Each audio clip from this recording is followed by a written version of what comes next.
And Yeah. so I think it's important to understand that sometimes there may not be any one person that you can pin this on, or a couple people that you can pin this on.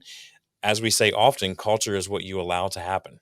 Hmm. So it may just be some things that you've allowed to slip and you've allowed to kind of come by the wayside within your team. And that has to be addressed. Pessimists or pessimist culture, right? As we said before, all complaints, Yep. no solution.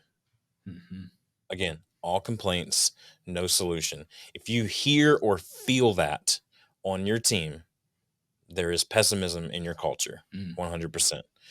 Last thing I'll say here on how to spot it, and then I'll toss it over to Blake for any additional tips that he would have, is always ask for the last 2%. We briefly mentioned in a previous episode about our culture values at the culture base, and one of them is the last 2%, which briefly, that's the concept of, hey, most people, when they're in a one-on-one situation with you, they will be, if they trust you, they will be about 98% honest with you. Probably a made-up statistic, but it makes for a good story, right?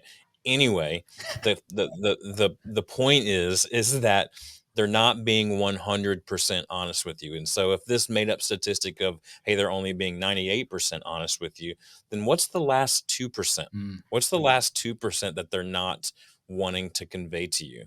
Yeah. That is something that you need to ask for sometimes, and not just go, well, they didn't give me their last 2%.